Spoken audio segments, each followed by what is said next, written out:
Graça e paz, meu irmão e minha irmã.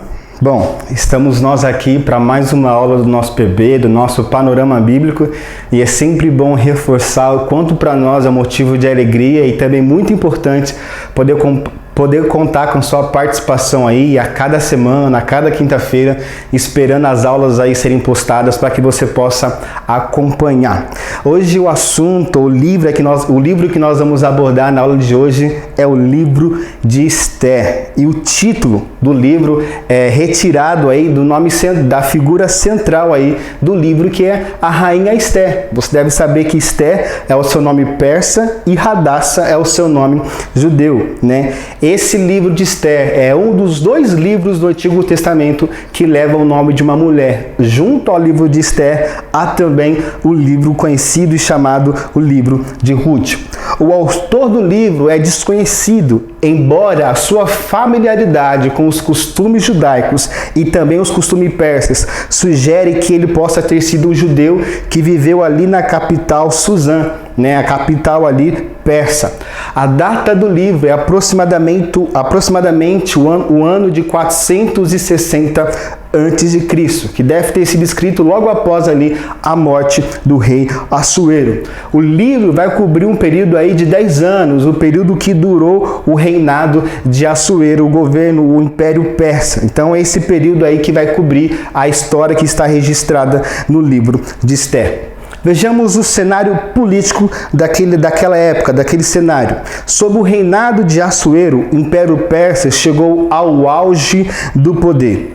Mas esse reinado também, o rei Assuero aí, vai levar na sua conta uma grande derrota. Lá na ilha de Salamina, por volta do ano 480 a.C., quando em uma tentativa de conquistar a Península Grega, o rei Assuero foi ali derrotado. Esses acontecimentos vão se passar entre o primeiro e o segundo capítulo de Esther. Havia também no mundo persa, naquele momento, muitos judeus que estavam dispersos por todo o império. E sob o domínio persa, eles receberam bom tratamento, aprenderam o aramaico, a economia e sofreram poucas restrições. Você deve se lembrar que na aula passada ou retrasada, o pastor falou rapidamente sobre a diferença entre a opressão do Império Babilônico e a maneira do governo persa de governar aí ao seu território. Então, nesse contexto, os judeus tiveram a oportunidade de crescer e receberam um bom tratamento. Já com relação ao cenário religioso, quanto à situação em Israel no pós-exílio, nada mudou com relação àquilo que pode ser visto lá no início do livro de Esdras e também no livro de Neemias. Portanto, com relação aos judeus dispersos ali no Império Persa, havia um incentivo por parte dos governadores à religião conhecida como zoroastrismo. É necessário falar um tanto quanto devagar, porque é uma palavra um tanto quanto difícil para se pronunciar. Resumindo, essa religião ela é tolerante com relação aos deuses que são bondosos e verdadeiros, e intolerante com relação aos falsos deuses e os deuses também maldosos. Razão pela qual os judeus foram tolerados e até mesmo auxiliados na reconstrução da sua instituição religiosa. O tema central do livro de Esther é o zelo do Senhor por Israel, mesmo na dispersão. Uma coisa que fica muito evidente no livro de Esther é o governo de Deus, a autoridade de Deus diante de todos os seus acontecimentos, diante de tudo aquilo que estava se passando na história. O livro tem por objetivo histórico encorajar os judeus dispersos por todo o império com a história do contínuo interesse e da presença do Senhor. Mesmo que ele não fosse visto pelos judeus, o Senhor estava com ele ao longo do tempo, mesmo estando o povo longe do templo de Deus em Jerusalém. Já o objetivo religioso do livro era de dar uma explicação da origem aí da festa judaica conhecida como Purim.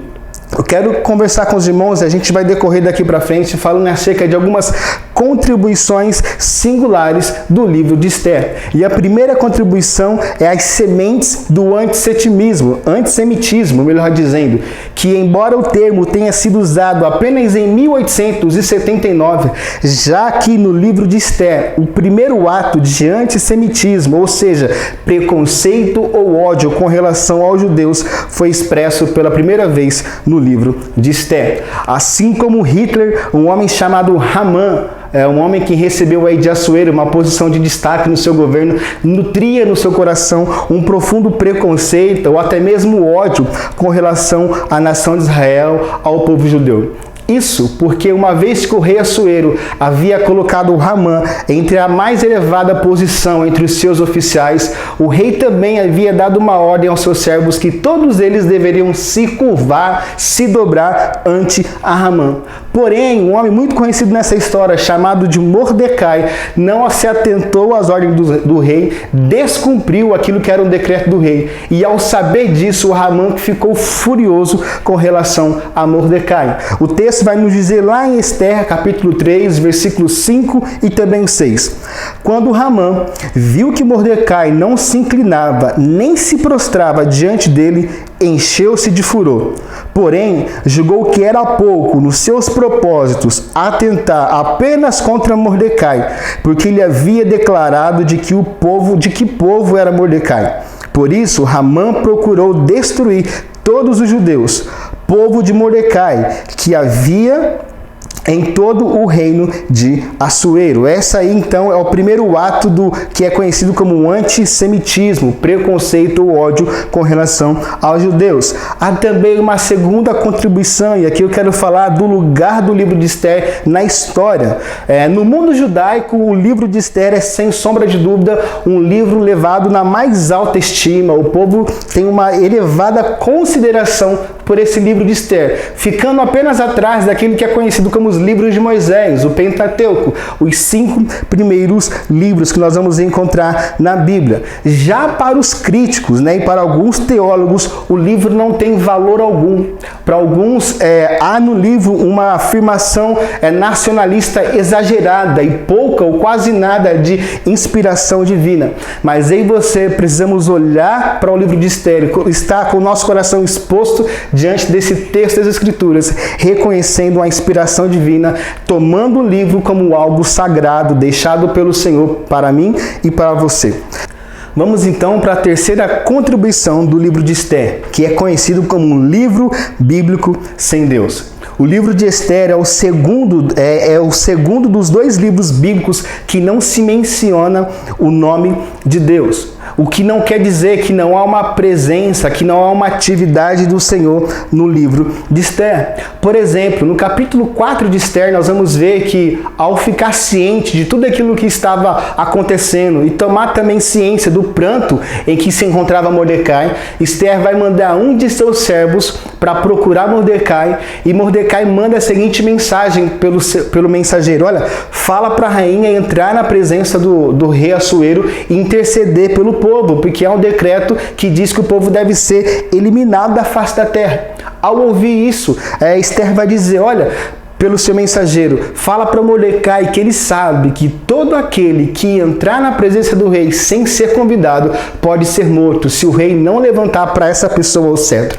Mas a resposta de Mordecai para Esther, capítulos 4, versículo 14, é a seguinte: porque se você ficar calado agora, de outro lugar virá o socorro e livramento para judeus. Olha, Esther, se você não participar daquilo que você pode participar neste momento, de alguma outra forma, o Deus dos judeus irá livrá-los. E o texto segue: mas você e a casa de seu pai perecerão. Mas quem sabe se não foi para uma conjuntura como esta que você foi elevada à condição de rainha? Há de maneira indireta um interesse de Mordecai, um entendimento de Mordecai que muito provavelmente Deus havia colocado Esther na posição de rainha justamente para agir em defesa do povo naquele momento crucial da história dos judeus.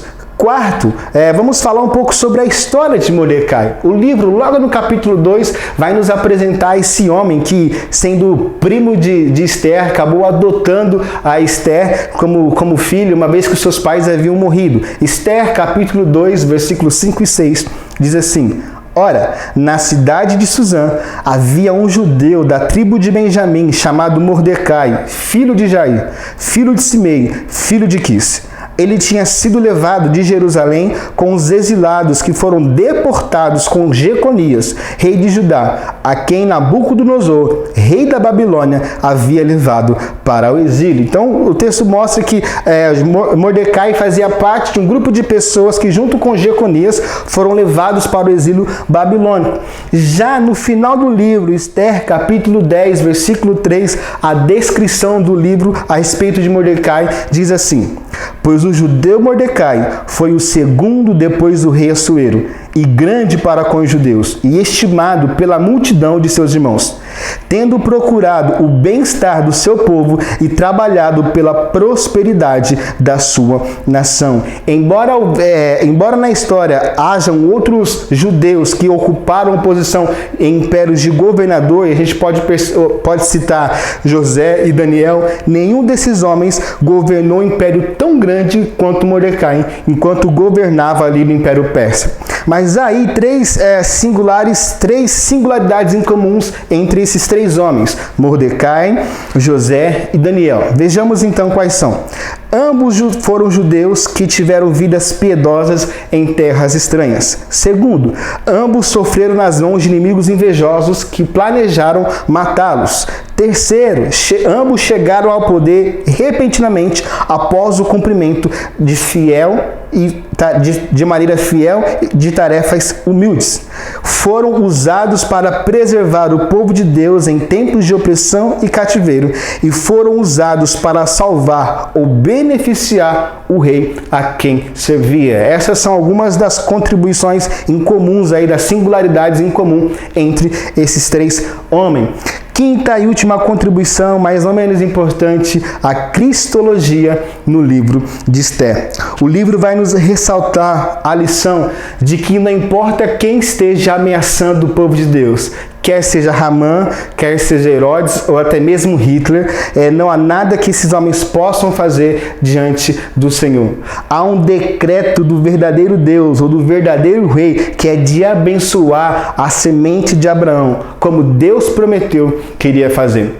E o Senhor, nós vemos na história de Esther, em vários outros momentos também, levanta homens para abençoar e para preservar e para de alguma forma trazer salvação para o seu povo. E nesse sentido, talvez Mordecai possa ser tomado como um tipo de Cristo, que é de fato o definitivo salvador de seu povo. Nós encerramos aqui o nosso panorama, o nosso PB de hoje com relação ao livro de Esther. E eu quero, antes de encerrar, dar por encerrada essa aula, incentivar você a ler, a estudar o livro de Esther.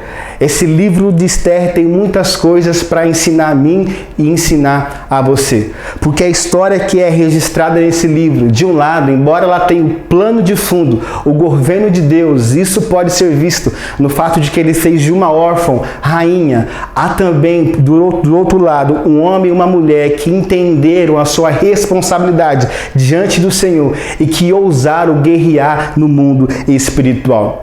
E haverá momentos, meus irmãos, que na caminhada cristã, que eu e você iremos passar por batalhas espirituais, e neste momento nós seremos levados pelo Senhor a dobrar o nosso joelho e aclamar o Senhor por uma intervenção divina. Nós podemos dizer que Mordecai, a rainha Esther e todo o povo ousaram fazer da oração, da adoração, do jejum, armas de guerra. E eu e você iremos passar por momentos assim, que nós não vamos poder lutar com o braço da carne, mas nós iremos lutar e se apropriar daquilo que é em Cristo reservado para mim e para a sua vida, fazendo da oração, da leitura da palavra, do jejum e da oração armas de guerra, para batalharmos as batalhas que o Senhor tem nos chamado a batalhar. Que Deus te abençoe. Encerramos aqui a nossa lição, a nossa 22ª lição do PB. Que Deus te abençoe. Compartilhe esse vídeo com outras pessoas e não deixe de seguir a igreja nas redes sociais, Facebook, no canal do YouTube, Instagram e também fazer parte do grupo da igreja no Telegram. Um grande abraço. Fique com Deus.